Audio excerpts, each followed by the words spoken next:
乡亲朋友，大家好，欢迎收看为我是王小 K， 看到我有大家好大桥，了大要是偏。就向公校社区最重要嘅提票哦，当到呢度了乡村办到了因哦，都会呢度了提桥，因为了就是公校海任何为所，都了大要群风见真紧互相安讲哦。跳过了大要有年出面，也有客家人都呢度了大要快见对生法，不过带到了公校社区嘅客家人哦，大体都好多法唔晓讲好咧哦。跳过大家生法系冻笋谱，不过你下天的生态旅游嘅风潮见对建设下，大家天天咧发展，今每日你出面台会都当讲咧度了大要为了大家共下咧讨论，了大要嘅生态旅游系嘛个显示嘅，汉卡南巴叫用个作为做到汉卡冲冲叫叫，你了下样批许多讨论嘅现场。开会了！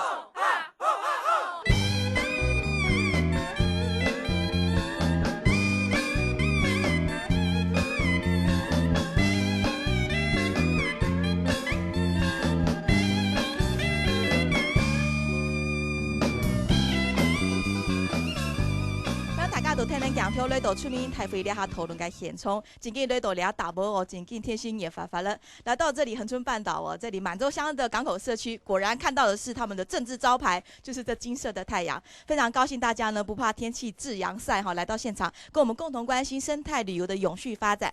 样片呢为大家扫街，基本咧参加嘅提票里边，体为为大家扫街了动手是动又名哦，扫街拼动科技太好，圣恁内嘅副教授陈美惠陈老师好。主持人、各位电视机前面的观众朋友，还有我们满洲乡的乡亲们，大家早安，大家好。老师好，老师跟这里是长期陪伴啦，跟所有的伙伴都很熟哈。欢迎老师。听伊为这边呢，那时候改系台湾蓝色东港西保育协会的总干事，很年轻的总干事吴丽华吴小姐，你好。电视机前的朋友，还有我们现场的满洲好朋友，大家早安，大家好。好。分享提山委对边呢？那小该系垦丁国家公园管理处油气服务课的课长张方维，张科长好。现场的来宾伙伴们，大家好，欢迎欢迎，很有年轻活力啦！哈，在这边都不一样。再来，我们要特别介绍一位特别来宾哦，是垦丁国家公园警察队的大队长廖正成，廖队长也来到现场。各位乡亲、社区伙伴，还有电视机前的观众朋友，大家好。在地的人哈，其实都非常的热情哈，但是面对镜头都有点紧张。很高兴大家来到这里，也欢迎大家。现场我们也看到有好多我们在地的导览志工，好多我们热情的乡亲，我们港口社区的朋友也跟我们全国观众朋友打个招呼好吗？大家早安。好。这里是一个很漂亮的地方，它不止自然生态丰富，人文的故事也相当丰富。我们现在先透过一段新闻样片哦，你现在好好了解公校社区，继续哪条故事声音的主演哦。要行嘛哦，等下就行前要注意安全啦哦，大家注意注意快点耍。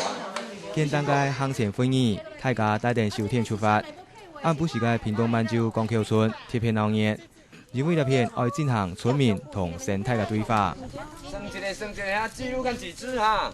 今日监测人员看，会当讲几只竹节虫哦，咱来记起来哦。用言外来，光桥村嘅生态介绍员，大家照定班表进行无工钱嘅夜间巡修。记录等下期的生态情况。我们记录它到底它今年这个月或是这几天有没有大量的发生，或是有减少。我们要记住它大概都会在什么地方、什么时段出现这样子。巡修的另外一项目的，也是希望生态资源莫侵害、本人破坏。之前我们也是在巡守的时候做监测的时候，也有抓到这种盗猎者。我们是好意的劝导，我们没有跟他恶意相向，我们是好意的劝导。几名三望保护境界生态教师，让演语同游客分享，用营外前建造起生态旅游，带游客欣赏绿海还有岸。特别嘅係當地嘅生態介紹員，有人過去係嚟獵殺掠到動物嘅人，嚟下殺祈禱保育嘅提議。以前我就是一个猎人啊，我打鹰啊，但是现在我发现鹰越打越少啦，螃蟹越抓越少啦。虽然我抓螃蟹可以钓鱼赚钱，但是我带客人来看螃蟹，其实我也可以赚钱，而且螃蟹也可以得到保育。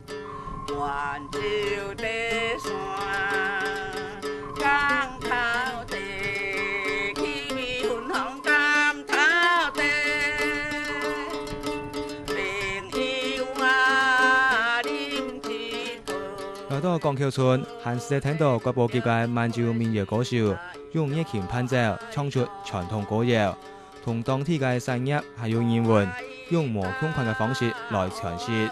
阿嬷她的乐琴文化就可以透过我们社区，无论是接客或者是向外介绍，我们就会带团进去那边做采访嘛。那她也会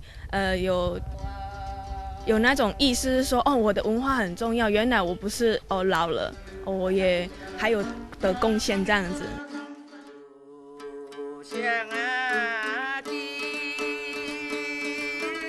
菜地文化、菜地参与，係港口村經營生態旅遊嘅特色。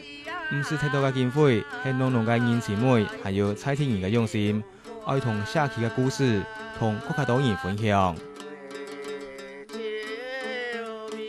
佢下咧係咩起到真緊動豐富哦，無論係用辦嘅風息下先嚟到倆大波，所起到嘅係完全到平常時生活冇強用嘅氛圍哦，倆可能就係生態旅遊嘅最相應嘅部分哦。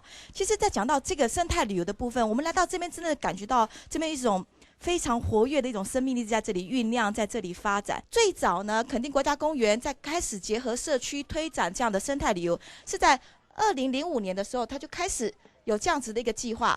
那麼推展到現在，今年已經第9年了哦，它成效呢也越來越被大家看到它的亮眼成績。最早是在社頂部落，慢慢的擴展出去，到現在已經有6個社區在做這樣的社區生態旅遊發展，然後都開始做出一些成績了。那每一個社區呢，都有它在地天然資源的優秀條件的展現哦。我們看到最早的社頂部落，當然包括現在已經富裕的相當成功的梅花鹿，現在野放的可能在山區都可以找到1000隻以上了哈。那還有這個金田氏大頭竹節蟲，念起來很長，其實它的模樣還挺可愛的哈。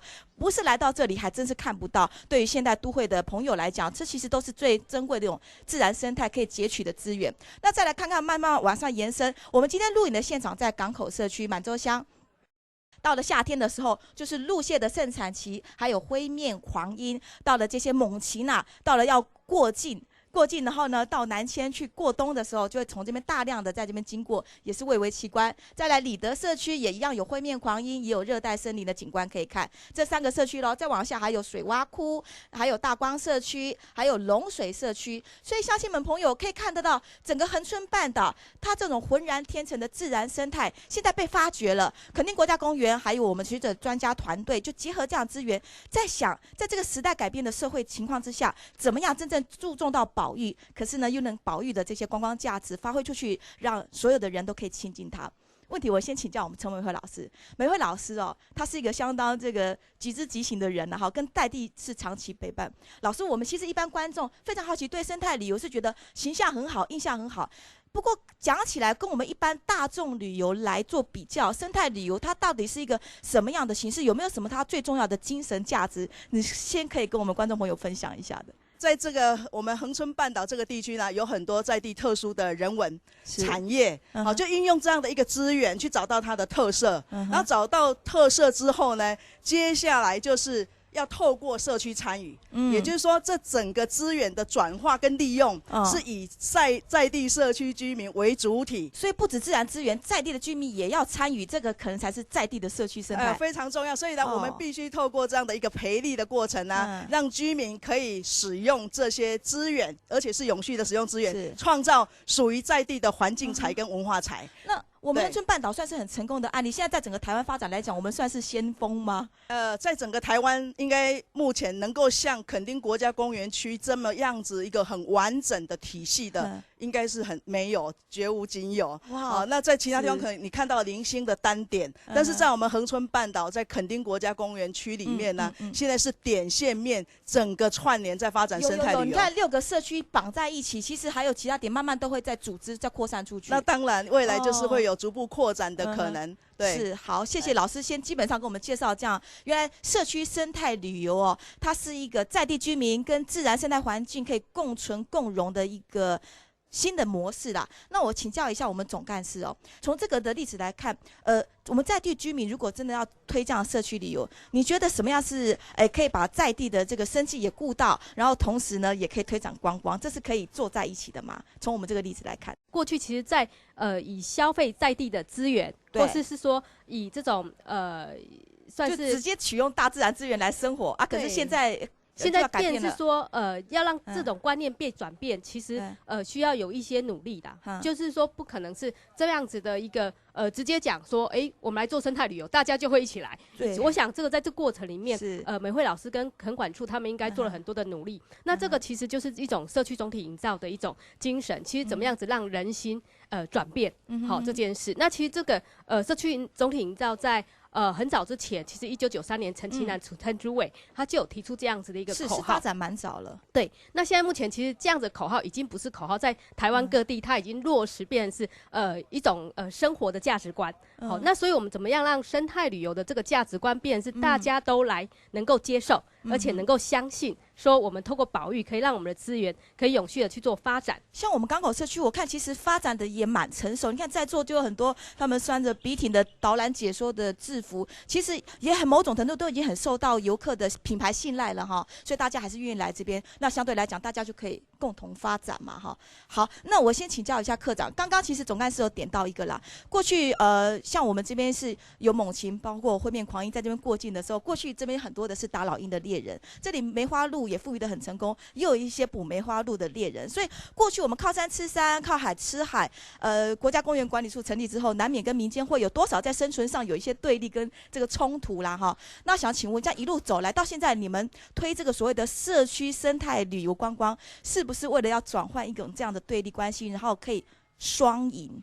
国家公园一开始30年前开始的以保育环境为主体的发展，到现在我们开始引进就是有关人文这一部分的陪伴，其实这个其实是在我们就是生态旅游这个推广上，其实是很重要的一个工作。那总干事说，其实这个一开始要做，其实好像也没有那么容易哈。你至少要跟居民要非常长时间、非常频繁的去沟通。那你就分享一下心得经验，在我们港口是怎么样做到这种转换，然后跟这个居民可以真的取得一种互信和谐的关系啊？港口这一部分的陪伴，其实就是说实在我的经验比较多。其实我们在场有我们的那个陈主任，其实陈主任其实他从前年里德社区这边的社区陪伴，其实用了很多的心力。大家一开始大家都很存疑的要叫来一起开会，然后去凝聚共识，去共同找出那个方案。其实是要透过像李主任讲的，我一开始打电话一个月打到要3000块啊，扣拢扣不来，但是大家蹲点坚持下去做之后，慢慢有一些成果让人家看到了，所以大家的共同价值形塑出来之后，那个团结力就会出来。所以这个现在这个生态社区的这个理由，还是你们推展一个重要的策略，以后还要继续再扩大做吗？对，其实是我们管理处重要的策略也是我油气服务课很重要的一项业务。标的业务啦，油气服务课。好，谢谢课长。陈主，刚刚3位来宾都提到哈，这里是相当具有一个传奇性故事转折的地方。过去可能是捕鹰的猎人，现在变成是护鹰的导览员。其实我们今天现场真的来了很多以前的猎人，我们来听听看他现身说法哈。我们知道这边哇，这位大哥，请你站起来，看一下我们的镜头，你看他这种矫捷的身手哈，很精壮的体型，看起来就是这个过去的猎人。跟我们分享一下以前的故事，还有刚刚他们提到的这个心路转折，你又是怎么改变的啊？大家好，我以前确实是一个无恶不作的猎人啊，这么严重哦。后来皎洁猎人啊，是后来那个垦管处啊，在每到那个鹰季啊或者伯劳鸟季节，他大概都有一些传单宣导啦。是，所以孩子在读书的时候，因为孩子的爸爸都是猎人，在家受到有点歧视。他打猎的时候，老婆家人都不敢睡觉啊，所以我就慢慢的加入第一届的保育护鹰的志工。是，然后我发现其实我以前打猎事实上有收入了，但是我带客人来了之后，我还是有收入，所以我就把这种心态的转变转化成真正的那种生态解说导览这一方面的。那告诉我们一下，我们这里港口，在你过去的对这个山林都非常了解，我们到底生态丰富是有哪一些你知道的？我们港口社区就螃蟹季节的产卵季的时候，相当的丰富啊。国庆鸟的时候，像伯劳鸟，还有很多河口生态一大堆的啦，其实太多了。那在这几年的变化里面，你有没有发现到说，有没有什么是现在已经推了那么多年，还有一些问题可能现在要提出来的，因为它还没有被完全的解决或者是处理掉？比如说像过去当然有盗猎，现在还有吗？那这种状况你观察，你最直接的了解？有，我大概几乎1年到头都在做行手监测。像去年我们有抓到一组嘛，有那个盗猎螃蟹的，然后我个人也在吊桥南端那沙滩河口都有看到盗猎的人，但是因为我们没有什么公权力，所以只能柔性劝导。但是碰到酒醉的人，对，我们还是很麻烦的。所以我希望在7到9月产卵期的螃蟹产卵期的时候，警察大队可以比较应季的时候比较。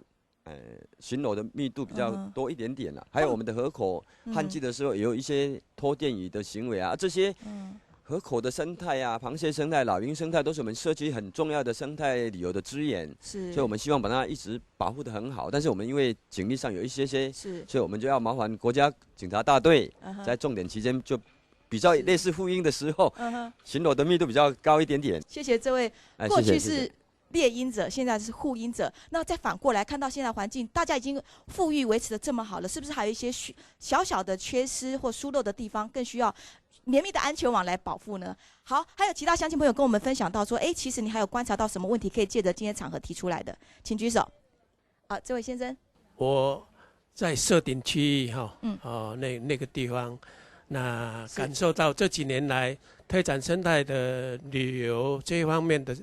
就是交通方面的问题大众运输，就是对社顶来说，它是很缺乏的，不太好进到这里来。对，游客要，尤其现在的一些香港客人大陆的客人，或者是国内外的一些客人，想到社顶来，可是没有公车可以搭。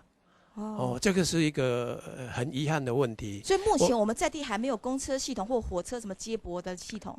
有，只有那个屏东客运，它就是在早上清晨的时候载运学生到学校去。那下午再一波载学生回来，就只有这2波的2班车次。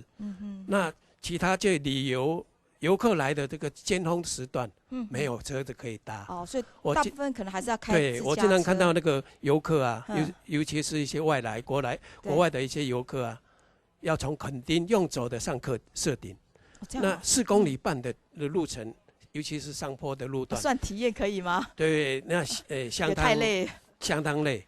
对，而且会让他们乘兴而来，败兴而还。所以可能你觉得这运输系统可能再更绵密一点，对来这边的人是有好处的。对，谢谢。还有什么其他意见吗？谢谢。好，我们谢谢。陆陆续续都要开放，请我们的志工朋友和我们乡亲提出问题哈。真的，刚刚乡亲有提到，我先请教一下我们大队长。那这在整个垦丁国家公园管理处的这个范围，其实我们包括我们港口6个社区，几乎范围都涵盖在内了哈。最主要的工作，像现在这就是自然生态这么多，野生的动物、珍稀动物都这么多，甚至植物也有啦哈。那我们在这里防范的查缉，好像有些零零星星的犯罪或非法的行为有被观察到吗？你们有掌握到吗？好，那我在此提出一个说明其实垦丁国家公园的生物的多样性是非常丰富那国家公园警察在这里也执法了30年。那我想这几年，包括刚才我们那个社区伙伴古先生所提到的，他们发觉到说有这个寄居蟹被猎捕，即使他一反应，早上反应，我们下午就已经把这个嫌犯从我们潮州把他带回来，把他依法来做一个侦办。那包括我们这个以往大家谈到的时候有这种猎鹰的这种情形那我们这几年的执行这个护野鸟反猎鹰的专案工作，这几年的成效，我想大家也是有目共睹吧。因为我们依照那个我们台湾猛禽协会的一个统计的数据资料，那我们去年的秋季的猛禽观察，我们的赤腹鹰来到我们垦丁国家公园有16万只。我们的灰面狂鹰有接近到4万只，其实都创下历史的高峰。那依照我们屏东地检署的一个整个我们查捕这个违法盗猎的案件数这3年也是逐年降低。那尤其在去年的话，我们去年几乎是没有发现到有猎鹰的情形。但是这个也不完全归功在这警察的执法，最重要归功在我们社区伙伴，我们里德港口社区伙伴公私协力的这样的一个合作下，让整个猎鹰从一个猎鹰变成一个保育的志工，让我们整个成效能大幅的提升。是，这边队长，我先请教一个问题：现在梅花鹿已经复育得很成功，捕梅花鹿现在是违法的吗？目前梅花鹿的部分，我们还是依照国家公园法会加以查缉跟取缔。所以在国家公园范围内，其实这些都还是不可以做的啦。是，没错。好，谢谢队长。老师，我想请教一下，其实我听说，其实真正的野生梅花鹿现在在台湾可能5、60年代就绝种了嘛，哈。现在看不都是复育的。那刚刚相信提到一个问题啦，哈，其实这种保育的环境维护，不只是大队长的责任。其实好像我们社区的巡查队，他就起了很重要的一个基本功，因为他几乎天天去巡嘛。这个部分，老师你有没有什么回应要提给我们乡亲？尤其是其实在整个这个防猎捕也好，或者是保育生态也好，我们自己的社区应该起到一个什么样的功能，可以官跟民之间做比较紧密的结合？我刚刚在一开始有讲到为什么要推动生态旅游？其实一个很核心的一个价值就在于在地参与保育。因为我们也知道嘛，这警察队再怎么扩编，毕竟还是有限，然后人力还是有限，但是整个国家公园的范围是很大的，所以那个在地社区参与的力量就更加的可贵。好，所以呢，为什么我们在做生态旅游，每个社区一定会组成巡守队，然后呢去做巡守监测这样的一个事情。那有社区在每个地方去守护。那只要有状况的时候，能够去通报我们的国家公园警察，那样子的公私协力一起去做，应该是效率是最高的。所以目前整个我们在看到台湾很多地方查缉到一些很重要的盗猎的这些事件对，很多都是在地社区发挥的那种在地的这种巡护的功能，真的是守望相助那样。对，所以这个是相当重要。所以呢，为什么我们要坚持走这样的一个发展方向？它不止把保育的好处回馈到当地社区，更重要是带来什么永续发展的机会。所以其实旅游不会冲击生态，那就是重点，就是一个负责任的旅游，那个负责任的旅游，而且一定要承载量管控，而且整个过程是要透过环境教育，让我们的在地乡亲也好，或外来的民众能够用一个最负责任的态度呢去做这样的一个旅游。谢谢美惠老师。我今天也看到议员来到现场好，这是针对我们维护生态环境。不过呢，乡亲朋友提到很现实的一个状况啦。其实外地人要来到这里，还真是没有那么容易。交通的问题，这个不知道能不能也来回应一下这个问题。县府一年都补助你800多万嘛，补助屏东客运，你们不能只是这样推卸呀，不然你拿那个损益报表给我看。是我要看你真的是赔钱还是怎么样。没有一个公司那么好的，还有政府资助他，不能你只赚稳赚的事。那垦丁这条路线15分钟就一班，这样是不对的。你只顾着赚钱，这个可能经营成本上没有那么乐观。那它可以改变形式比如车小一点或者是后来我又跟他们再次的沟通。对，我不晓得你们这个资讯有没有？屏东客运呢？他们是说可以。专车包车，你们要是有游客登记制的，对，可以包车这样子。他告诉我这样打一通电话，比如说我现在就是有需求，以因应需求型的，对预约。我当时也是希望他再次的开。就是有班次，因为我说也有背包客也有什么的，你交通方便，我们游客就会多，那生态旅游就会做得好。可是他就基本考量这个方面，因为不能赔太多钱，所以如果这个你们可以多多利用。是好，我们先谢谢议员的回应好，谢谢。请教一下我们科长，我们这方面交通有没有纳进来一并考量，或在计划里面？我们国家公园计划里面，针对交通运输这部分的话，还是要跟县府还有其他公路总局这一部分去合作。我们会把这个意见在交通观光的汇报里面去跟他们反映，这样子。好，那我们再开放给乡亲朋友，针对这个还有没有什么相关的议题问题要提出来的？我们都不用客气请举手发言。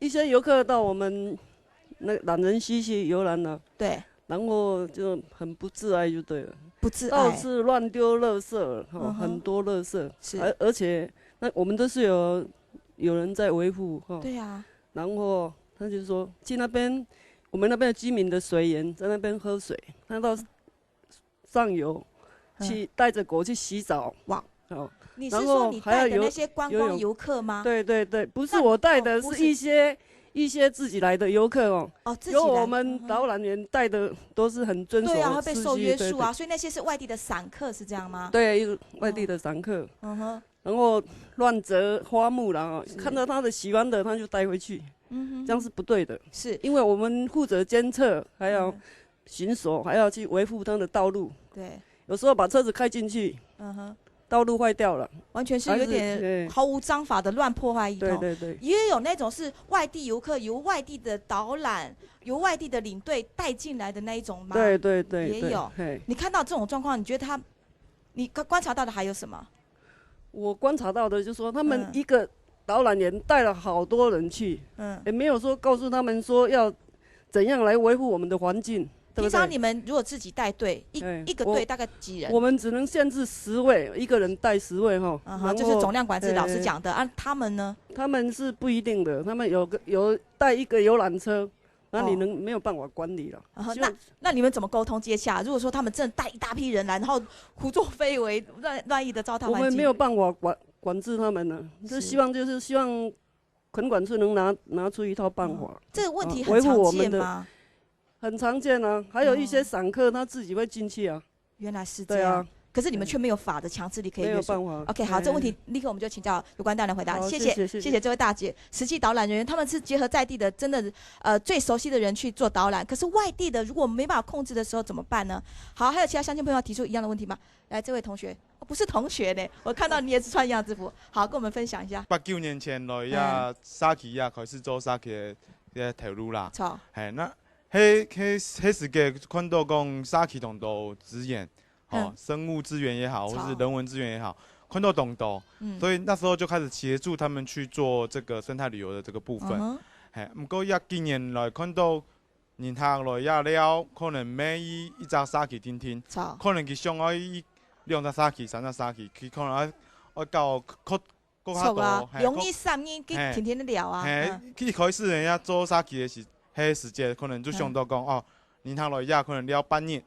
半年之后，所以我们规划游程的时候，可能就半日游。对。不过伊下按到年下来了，可能用了3年。冇错。不过一只沙溪可能冇办法提供按道的服务给游客。一只沙溪要服务游客1年半2年，係懂难的事情。所以你係講串聯，今天要串聯。要串聯起來，做一下一條圖。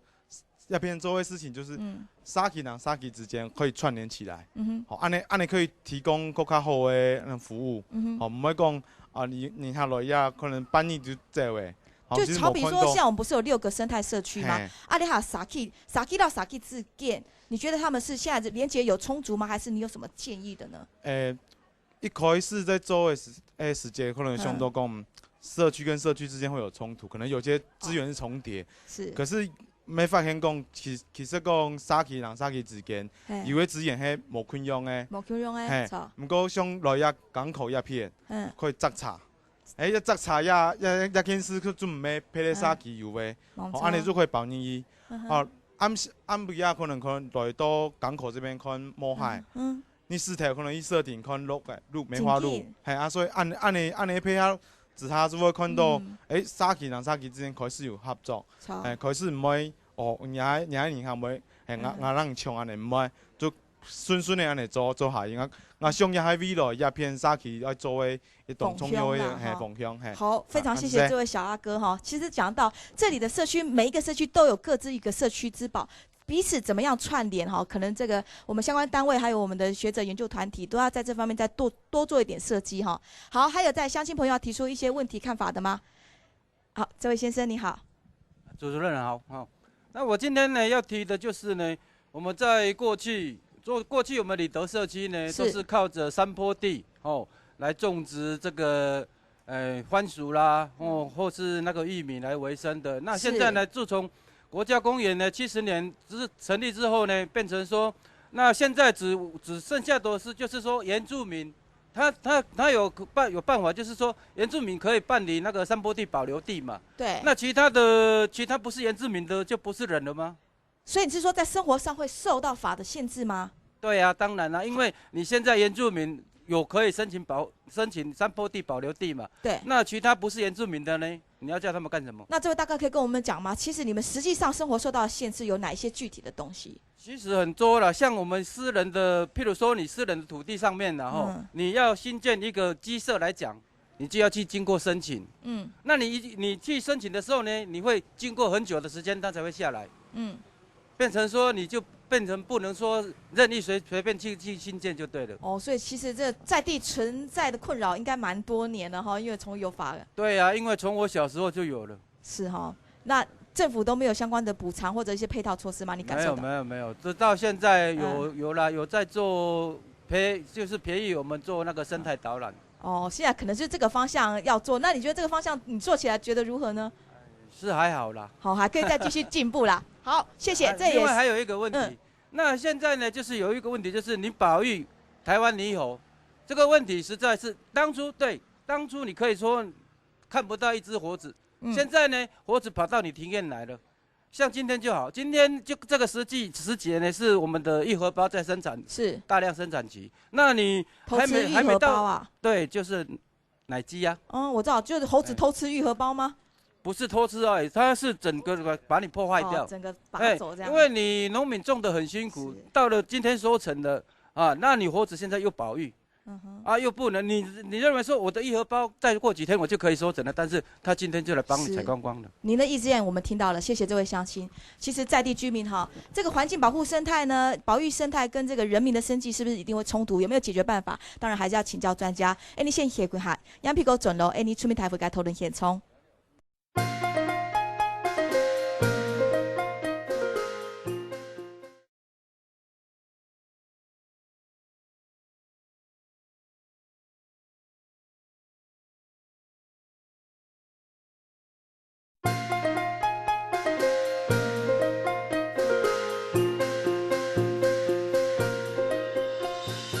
台尬狗准都出名台会该讨论现冲。好，我们立刻整理刚刚乡亲们都提出了各式各样的问题。我们先来请教我们垦管处哦。其实刚刚乡亲提到一个，对我们这里的社区资源相当的丰富，好，就是推展生态旅游很重要的一个点。还有第二个就是我们在地的人民要加入，因为他们对这里是最了解不过、最有在地感情，所以他们呈现出来是一个相当有丰富人文的一个生态导览。好，那现在好像遇到一个瓶颈跟困难，就是现在这个已经有了知名度，就不只是他们会来这边带，还有其他的相关的团体看到这个利益，他也会想要来分一杯羹，或者是也会来想要共同沾这样子的光，也许他们就带人进来了。可是这些人如果说事实上我们没有办法管控，或是他们行为秩序上已经超出了合理的范围之外的时候，当地的居民他们只能带导览，可他们却没有约束力的时候，他们已经开始碰到这样的两难了。我们有相关的议题的这种因应的措施跟方法吗？其实国家公园计划里面的话，我们已经有把生态旅游推动列入在国家公园计划的发展里面。但是相关配套的话，就刚才讲的，不同利益团体想要去，我公家背的公想要分一杯，跟他们很辛苦的去播种，但是收现在这种成功的结果，大家要收割的时候，其实我们生态旅游法制化这一个规范，其实就目前正在推动，就是说我们希望就是说每个社区他们有一个社区场域的生态旅游范围，我们把它界定出来，然后经由我们内政部主管机关公告，这个区块要进去的话是必须经由社区协会的导览才能进去的这个方式。当然在做到这一步之前，其实我们在上个月还有老师在之前其实也都有类似的会议，跟其他的导览解说员大家在谈，就是说。其实是第一个，我们其实要法制化之前就是说沟通哦，基于相互尊重。你有你的场域，我们把那个你服务的场域界定出来。哦，你的场域你可能会带大众旅游，大众旅游之后，你因为游客的需要想要去小众旅游的地方，在这个场域的时候，其实你应该是要转介到我们社区来这样子。而且在服务场域的一个互相的一个在权衡的过程中，其实最担心的是那个外地来的。可能不了解当地现场的状况，那么了解情况，他常常是带着破坏生态的这样子的状况来的，这好像是更严重的问题。这所以我们才要推动生态旅游法制化的这个公告。这个法制化的进程会不会要很耗时啊？我希望其实是在我们6月以前向主管机关提出，然后是要经由公告的程序，然后来推动。当然在这之前，我们已经跟老师陆续在推。其他的沟通的事情这样子，老师你怎么看？我在想换个角度来看呢，哈，因为也不是大家就真的都想要去踩社区的线呐，因为过去社区并没有崛起。这样的力量并没有崛起，但是呢，这几年各位可以看得出来，社区生态旅游在一个国家公园的经营是非常重要的力量，所以这样的在地的社区意识被鼓励起来、崛起起来之后，接下来我们要做的事情是这样，共同协商，去争取大家最大的一个共同的利益。所以我想重点应该是这样，而不是谁排斥谁，没有必要沟通。对，因为环境是大家的，我们现在是要有一个管理，有一个方法、一个策略。对，大众观光在大众观光的地点，生态旅游有在生态旅游地点，那大众观光的人，你想要转型，让自己也有带生态旅游机会，那你加入社区嘛，那遵守社区所制定的这样的一个很谨慎操作原则。所以我想应该是用这样的一个观点去看，相信呢，让我们整个恒春半岛的观光产业这个饼可以一起做大。是，可能是用它性质上分区分类，然后分层分课程的来玩，倒不是分团体了哈。只要大家的精神价值的理念是共同的，是有共识的，是正确的，那就是可以大家一起做。那总干事这个例子你也看到了哈，其实从我们过去屏东，包括旭海、阿朗伊咯，这些都是一个现在生态旅游在展的一个很好的一个示范个案，也跟我们分享一下你的心得。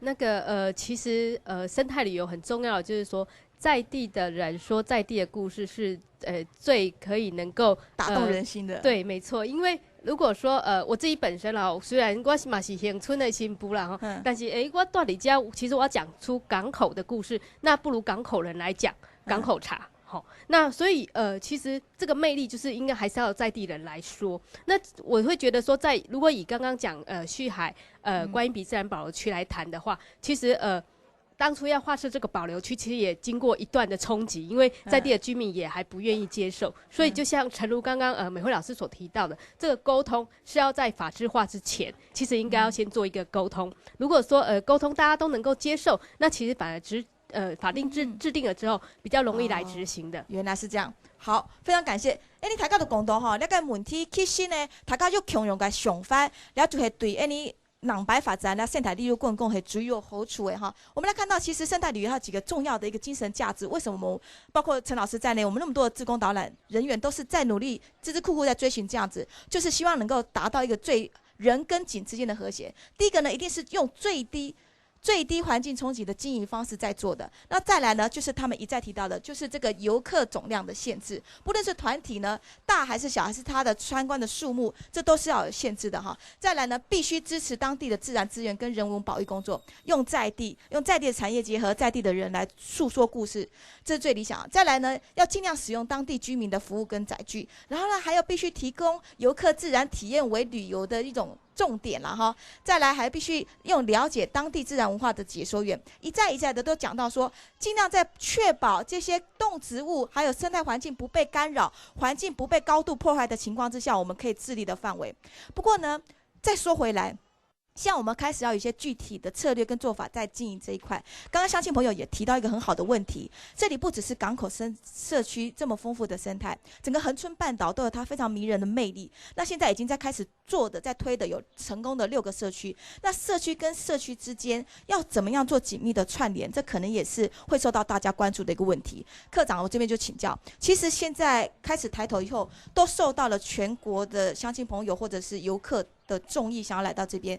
那我们怎么样再提供一个更理想的服务？有关社区跟社区之间的连结，其实也是我们公部门跟老师这边其实之前从点，然后刚才老师也提到现在其实各个点其实就可以成一个面嘛。对。然后其实我们目前的陪伴的团队，主要的就是我们每位老师团队这边的伙伴们。然后其实各团队伙伴们之间我们就定期就会开。比如说，现在是1个月开一次的那个社区联合会，社区联合会，对，大家在透过联合会的时候，比如说各个游程、社区间游程的转介，要怎么转介，这其实放大一点的话，其实就是跟各个游程、社区怎么跟外面的导览解说的转介，这其实这个模式，我们其实社区之间就先培养起来。我们现在有建立这样的制度了，现在有建立这样的机制，其实这些其实都是在。我刚才讲，其实我们法制化还没推之前，其实我们已经努力先做这一些工作出来了。对。老师，你的观察，大部分是1天1夜，还是2天1夜，还是3天2夜入来这边？目前单点的话还是以1天为主了哈。不过渐渐的可以看到说，很多游客喜欢开始串联因为这个会随着我们每个社区发展发展这个生态旅游越成熟的时候，产品越有魅力的时候，那就不一样。所以现在2日游的越来越多，而且就开始如同刚说的，他开始要有套装的需求。比如说我今天晚上来港口看路蟹，然后下午可能是到那个里德去做懒人溪的旅游，那明天早上可能要去社顶看我们的毛士林，所以开始就会有一种串联的问题。那所以呢，我想整个刚刚也一直在谈，我们为什么已经开始6个社区，甚至7个8个会慢慢起来。这个有2项重点第一个重点就是我们让保育的这个力量，在地保育的力量延伸。好，从单点到整个国家公园区。第二重点是什么？今天一定要把它变成一个产业。在我们国家公园区形成一个新兴的一种永续的观光产业，那这永续观光产业就要回到产品的吸引力。对，所以如果今天只有一个社区在做，那永远做不大，真的是很难。那我们现在呢，开始每个社区有不同的流程产品。那我们如果用串联的角度来看，你就可以有千变万化，而且还客制化的整个这个产品的组合。所以以后你说要玩生态旅游，人家就想到往垦丁去就对了嘛，就往垦丁国家公园来就对了。你要什么有什么，大人小孩的山的海的，好或者是农产的全部都有。那品牌会很明确，非常明确，因为国内我一直要强调就是说，早期做生态旅游，因为它有一定的难度，特别在社区参与这一块。可是随着这个整个社区意识的起来，到整个国际上的一个潮流，甚至整个国民的一个接受度来讲的话，刚好这几年所努力的，其实我们已经可以看到充满远景跟机会啦。好，相信朋友听到这边哈。对于未来，我们显然想见的是，还有很多我们准备摩拳擦掌，好好去发挥的啦。我相信大家也都有活力跟信念。那还有没有朋友在针对今天现场的讨论，还有没有什么要再做回应的、分享的也好，或者是提出问题的呢？请举手。好，那位小姐。我们是港口社区，在我们港口社区的解说员当中，我们也有学校老师的加入，而且学校老师呢，他也把他们的学生带进来，在我们社区参加我们社区的那个生态培训的课程。你说国小朋友吗？对，所以这些小朋友呢，虽然除了参加培训的课程之外，他还跟我们的志工一样，参加晚上的新手监测的工作。小朋友当监测员啊？对，可以吗？做得到吗？对，非常的好，他们都非常的认真，跟我们一起做新手的工作。是所以学校和社区的结合是小学生对生态教育环境的养成的场所，也更是那个学生来他做生态这个扎根的工作。好，还有乡亲朋友要再把意见分享出来吗？这位举手先生。生态旅游，像每位老师提过，最主要就是要有产品。你的社区最弱的地方就是有产品，譬如说地方的农特产的包装、伴手礼这一类的，就是最需要公部门和其他单位。听说那个垦管处有委办其他公司最近要帮我们社区办理那个农产品特产包装和什么文创那类的，是不是？我希望我们有什么农产品或者是特产的好比说什么？好比说我们在地的那个火龙果啦、雨来菇啦，雨来菇啦，这是我们你的社区，黑豆也有啦，是这一类的所以就是在生态旅游的这个流程之中，也包括结合在地的产业，也可以把这个农特产品也一样包装推销出去。对。过去做的不够多吗？没有啊，只有形成的那个收入而已。还是只有形成收入？对啊，没有带给大家居民的收入啊。确实农特产品在地的特色产品也可以加进来这个流程一并促销。这当然是跟地方共存共荣。好，我们还有乡亲朋友要再提出意见的吗？我们请台上来宾一并回复。这位小姐你好。我们现在就是有大概3方面来着手，就是培养小解说员，就是学校的学生小朋友嘛，有他们都就是上课巡守也一起去，从小解说员培养。第二个就是，就是家里有年迈的双亲需要照顾的，然后外出打拼的。工作如果不容易，那倒不如回来就是照顾双亲，因为也没有钱请外劳什么的。那回来总要工作做。对，所以就是也是一样，就是都是我们用观念的用宣导，就是说爱乡嘛，爱这份土地，然后来保育我们的自然生态，带动旅游。照顾双亲的时候也可以来当解说员。是。然后第3方面就是像我一样退休人员，退休了，然后也是一种事业的第2春啦，当也算志工一样，当个服务解说，我们是从这3方面来着手啦。好，那我们今天呢，父兄奋起共同俩安动吼，都会希望俩采提个生态旅游发展做得冲冲救救啦。那我们现在要请台上来宾来做回应跟结论，我们就先请陈老师这边开始。听到大家今天相信这么热烈的讨论，好，谢谢哈。刚刚有讲到生态旅游，其实在农特产呢，或如何去创造更多的经济收益，这本来就是我们一直在努力的。但是这个有阶段性的一个问题，因为过去太多地方一开始发展旅游就是从经济角度，那是一开始就直接就做完全以经济考量，那事实上很快就会变成是一个短期的经济，因为它没有把保育的这样最重要的一个核心的基础放好，底蕴并没有建立起来。对，所以我们在这边的操作可以反过来，其实是一开始是先从资源的保育着手，所以可以看到说我们是要发挥社区集体的力量啊，然后去做生态旅游的服务。好，那这些细节就如同刚刚都已经分享过了。那这个生态旅游服务的一个发挥集体的守护的力量，还有集体创造经济的力量，慢慢的开始会拓展到为了配合游客其他需求，餐啊、住啊、交通都起来。好，那接下来很多游客来，他也需要伴手礼。那这个时候，农特产品，甚至是因为听完你讲这么多社区感人的故事之后，他也想要有一些文创的东西要带回去。所以我们的操作，我想比较重要的是先打好社会力，也就是说社区的意识，保护环境这样的一个很重要的蹲马步的功夫。所以后续的经济呢，我一点都不悲观，而是它是一个细水长流，会一步一步会一天比一天更好。所以这一点我在这边回应乡亲。然后另外就是说刚刚讲到，也很期待所有进到这些生态旅游路线的外地的解说员或一般游客，一定要尊重社区，这是他们的一个守护的领域哈。然后大家一定要尊重。那如果乡亲在劝导的时候，或乡亲在跟您说的时候呢，您就不要勉强再进入，因为乡亲都已经有服务的体系了，所以我们应该把这样的机会给乡亲哈，继续支持他们做保育的工作。所以我想就用这两个一个方向哈。那如果容许我再讲的话，我还看到一个契机哈，我还是忍不住想要讲哈。我也很想听契机是什么？因为那个环境教育法已经通过实施2年多了哈，全民都要几乎环境教育是全民运动啊。那刚刚我们港口村哈有提到说哈，小学生的加入，还有国小的老师啊、中学老师的加入，其实这是一个很大的契机，因为你环境教育是被要求哈，是全民要接触的，是强制型的。但是呢，现在能够让民众来到一个地方，他要做环境教育的任何学习，什么都有的，就是我们垦丁国家公园区这些社区。